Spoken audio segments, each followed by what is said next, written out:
Hello everyone, मैं आकांक्षा नेमावरकर, maths faculty, 28 year experience in various coaching classes to teach the mathematics for all the entrance exams.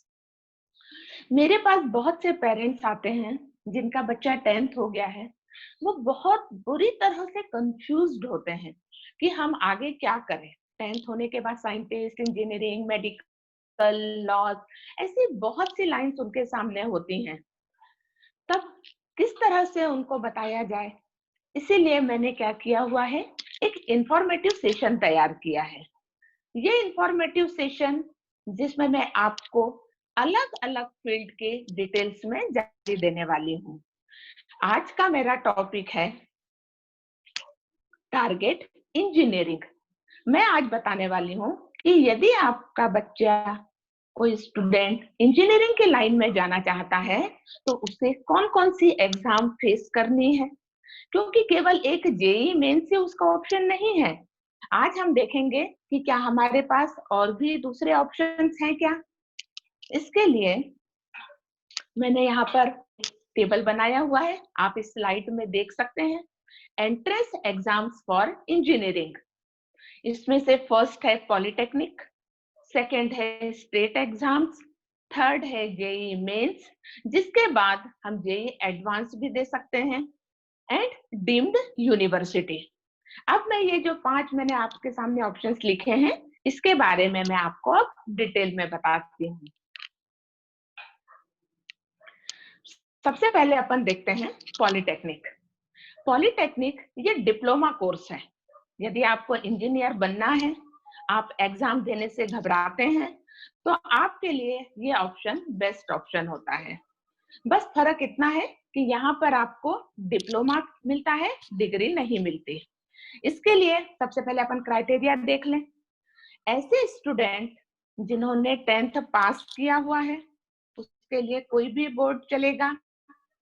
Maths, science और English उनके लिए compulsory subject होना चाहिए, और जितना अच्छा उनका स्कोर होगा उतना उस स्टूडेंट को फायदा होगा, क्योंकि पॉलिटेक्निक कॉलेज भी हमारे पास बहुत से हैं, गवर्नमेंट है, प्राइवेट हैं। तो यहाँ पर अच्छे कॉलेज में एडमिशन यदि चाहिए है तो आपका स्कोर 10th क्लास में बहुत अच्छा होना चाहिए। 3 साल का ये कोर्स होता है और यहाँ पर कोई भी एंट्रेंस एग्जाम की जरूरत नहीं पड़ती। 10th क्लास के बाद आप डायरेक्ट इन कॉलेजेस में एडमिशन ले सकते हैं। अब अपन नेक्स्ट देखते हैं। नेक्स्ट में व्हाट डू यू एक्सपायर, ये डिग्री कोर्सेस हैं। अभी मैंने जो आपको बताया था वो क्या था, डिप्लोमा कोर्स। अब मैं आपको किसके बारे में जानकारी दे रही हूँ, डिग्री कोर्सेस के बारे में। तो डिग्री कोर्सेस मेन हमने यहाँ पर 2 लिखी हुई है। एक लिखी हुई है स्टेट एग्जाम और दूसरी लिखी हुई है जेई मेंस की एग्जाम। अब स्टेट एग्जाम्स क्या होती हैं? स्टेट एग्जाम्स एक ऐसी एग्जाम्स है जो हर स्टेट अपने अपने लेवल पे कंडक्ट करता है। इस एग्जाम को क्लियर करने के बाद बच्चा केवल उसी कॉलेज में एडमिशन ले सकता है जो उनके स्टेट में हो। महाराष्ट्र में एग्जाम दिया हुआ स्टूडेंट एमपी में एडमिशन नहीं ले सकता, एमपी में एग्जाम दिया हुआ स्टूडेंट यूपी में एडमिशन नहीं ले सकता। तो यहाँ पर उसके पास बाउंडेड कॉलेजेस हो जाते हैं कि बस हम इतने ही कॉलेजेस में एडमिशन ले सकते हैं। यहाँ पर जो सिलेबस होता है वो स्टेट बोर्ड का सिलेबस होता है 11th और 12th क्लास का। अब 11th का और 12th क्लास का कितना परसेंटेज होगा मैं आपको यहाँ पर बता रही हूँ। 11th होता है 20% और 12th होता है 80%। ये मैंने आपको टेंटेटिव बता दिया है, हो सकता है कि अगले सेशन के लिए, अगले ईयर के लिए इसमें कुछ माइनर चेंजेस हो जाए, तो ये चेंजेस हो सकते हैं।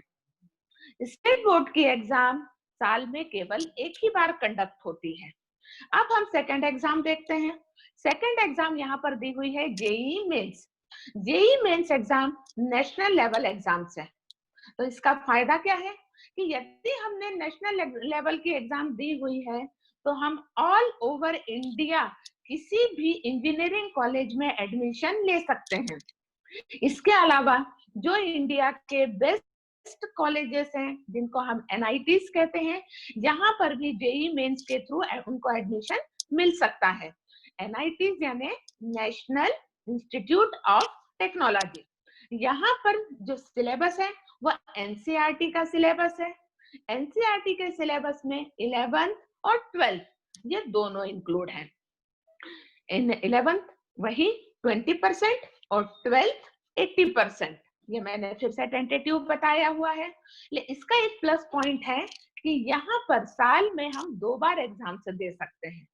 अब जब मैंने स्टेट एग्जाम और जेई मेन एग्जाम दोनों आपको बता दी है, तो यहाँ पर प्लस पॉइंट हमको क्या दिखाई दे रहा है कि यदि हम जेई मेंस एग्जाम को प्रिफर करते हैं तो हमारी स्टेट एग्जाम की जो प्रैक्टिस है, उसकी जो प्रिपरेशन है, वो उसके साथ में ही हो जाएगी, क्योंकि स्टेट बोर्ड का सिलेबस और NCERT का जो सिलेबस है दोनों सिमिलर है, ज्यादा फर्क नहीं है।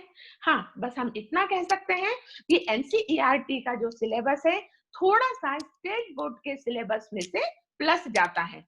तो अब हम देखेंगे कि जब हम जेई मेंस के एग्जाम की ही प्रिपरेशन से स्टेट बोर्ड की एग्जाम, स्टेट एंट्रेंस की एग्जाम दे सकते हैं, तो फिर दोनों एग्जाम में से हमको क्या सिलेक्ट करना है, इसके लिए मैं आपको नेक्स्ट स्लाइड दिखा रही हूँ। नेक्स्ट देखिए, यहाँ पर क्या लिखा है मैंने, जेई एडवांस। जेई एडवांस के लिए आपको अलग से फॉर्म नहीं भरना पड़ता। इसके लिए एलिजिबिलिटी होती है जिस स्टूडेंट ने जेई मेंस क्वालिफाई कर ली है और उसकी रैंक 2,50,000 में आई हुई है, ऑल कैटेगरी इंक्लूड। तो ऐसे स्टूडेंट जेई एडवांस के लिए कैपेबल हो जाते हैं। वो अपने आप उनके लिस्ट में नाम आ जाता है, जो जेई एग्जाम के 1 महीने बाद एग्जाम होती है, वो एग्जाम वो दे सकता है। इस एग्जाम का जो फायदा है वो ये है कि इसके थ्रू यहाँ पर हमको IITs में एडमिशन मिलते हैं, जो इंडियन इंस्टीट्यूट ऑफ टेक्नोलॉजी है। इनकी रैंकिंग तो वर्ड के अकॉर्डिंग भी चलती है, तो ये तो आपके ड्रीम कॉलेज में होना ही चाहिए। लेकिन इसके अलावा भी हमारे पास और भी ऑप्शंस हैं। ये ऑप्शंस कौन से हैं? Deemed university.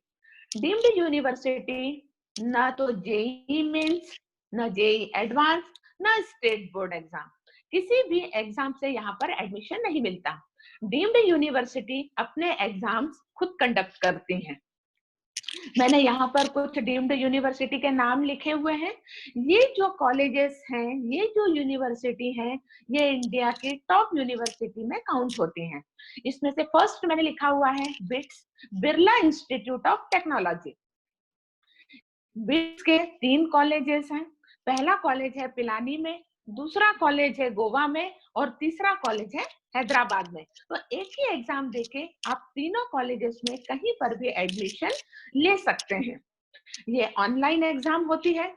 सबसे बड़ा प्लस पॉइंट यहाँ पर ये है कि जैसे ही एग्जाम यहाँ पर कंप्लीट होती है, आपको आपका स्कोर पता चल जाता है और आप समझ जाते हैं कि हमको एडमिशन मिलेगा या नहीं मिलेगा। लेकिन हाँ, इस एग्जाम के लिए बोर्ड 12th बोर्ड एग्जाम में आपको PCM में 75% होना कंपलसरी है।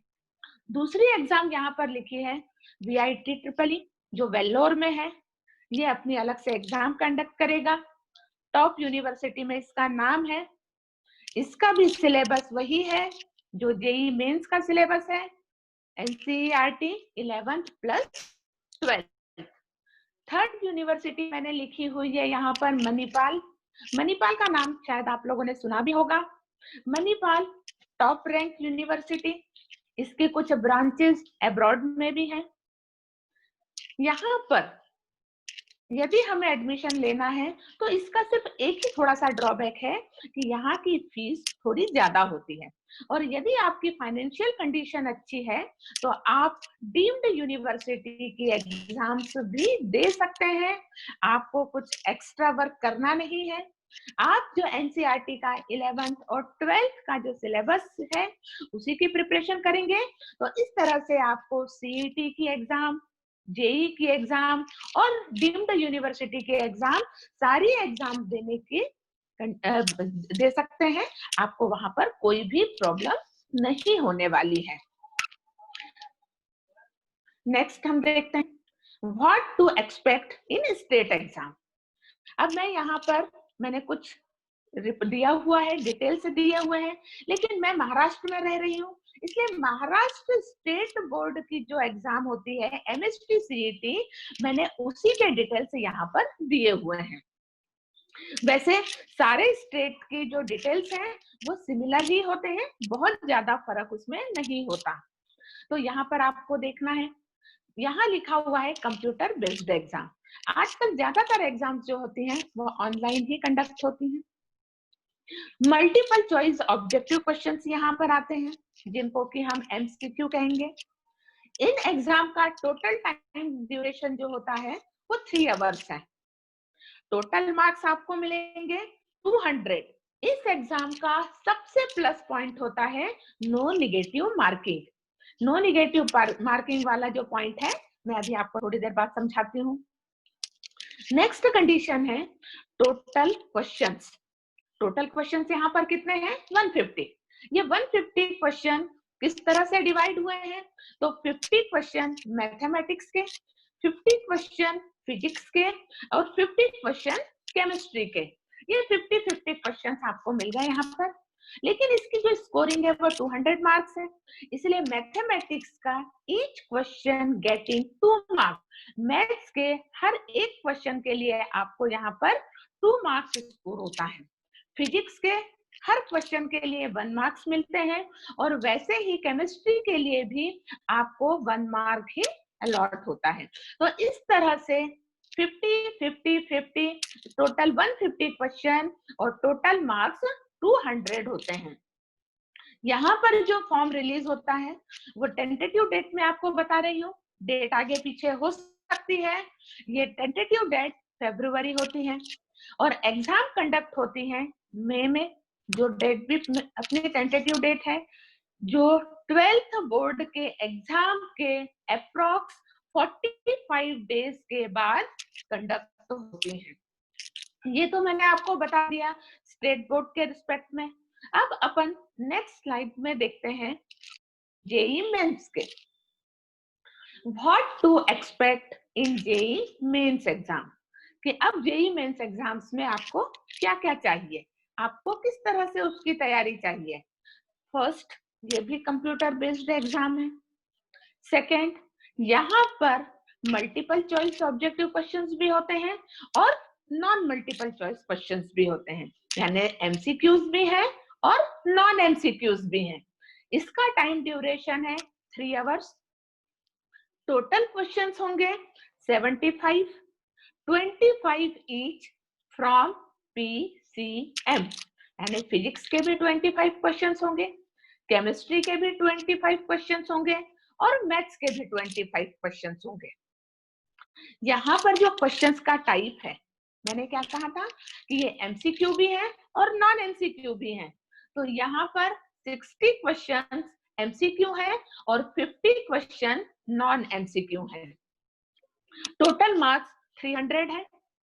मार्किंग स्कीम जो यहाँ पर दी हुई है, जो 60 एमसीक्यूज हैं यहाँ पर नेगेटिव मार्किंग है और जो 15 क्वेश्चन है जिसकी न्यूमेरिकल वैल्यू यानी आपको सम सॉल्व करना है और उसका आंसर लाना है, यहाँ पर नेगेटिव मार्किंग नहीं होती। मैं अब आपको इन शॉर्ट नेगेटिव मार्किंग क्या होती है वो समझा देती हूँ। सपोज मैंने 2 एग्जांपल्स लिए, इसमें से मैंने फर्स्ट क्वेश्चन किया, मैं कॉन्फिडेंट थी, उस क्वेश्चन को जब मैंने सॉल्व किया मेरा आंसर करेक्ट था और मुझे 4 मार्क्स मिल गए। अब मैंने सेकंड क्वेश्चन किया, जब मैंने सेकंड क्वेश्चन किया तो वो उस क्वेश्चन के लिए मैं कॉन्फिडेंट नहीं थी। उस केस में क्या हुआ, मेरे पास 2 ऑप्शन थे, या तो मैं उस क्वेश्चन को टिक करूंगी या उसको मैं छोड़ दूंगी। यदि मैंने उस क्वेश्चन को टिक किया और मेरा आंसर क्या हो गया, रॉन्ग, तो उस केस में क्या होगा, जो मैंने करेक्ट क्वेश्चन में 4 मार्क्स स्कोर किए थे उसमें से 1 मार्क डिडक्ट हो जाएगा और मेरा टोटल स्कोर 3 होगा। लेकिन यदि मैंने उसी क्वेश्चन को छोड़ दिया, टिक नहीं किया, तो जो ओरिजिनल स्कोर था 4 मार्क का, उसमें कोई भी चेंजेस नहीं होंगे और मेरा फाइनल स्कोर भी 4 मार्क्स ही रहेगा। इसे जहां पर निगेटिव मार्किंग है वहां आपको पूरी तरह से कॉन्फिडेंट होना जरूरी है और उसी केस में आप उस आंसर को टिक कर दें, अदरवाइज उसको छोड़ दें। तो इस तरह से 60 MCQ and 15 non MCQ questions रहते हैं जेईई मेंस एग्जाम में। इसकी जो टेंटेटिव डेट है फॉर्म रिलीज होने की, ये कहां पर है? दिसंबर में। और टेंटेटिव एग्जाम मैंने कहा था ये साल में 2 बार कंडक्ट होती है। तो एक बार इसकी एग्जाम होती है जनवरी में और दूसरी बार एग्जाम होती है अप्रैल में। यदि कुछ चेंजेस होते हैं तो टाइम टू टाइम आपको बता दिया जाएगा। तो ये मैंने आपको सारा डिटेल बता दिया है। इतनी एग्जाम्स हैं, कुछ डिग्री कोर्सेस हैं, कुछ डिप्लोमा कोर्सेस हैं, दोनों कोर्सेस आपको बता दिए हैं। अभी भी आपको यदि कोई डाउट है तो आप मुझे नीचे दिए हुए ईमेल आईडी के ऊपर कांटेक्ट कर सकते हैं, मुझसे क्वेश्चन पूछ सकते हैं। Thank you very much.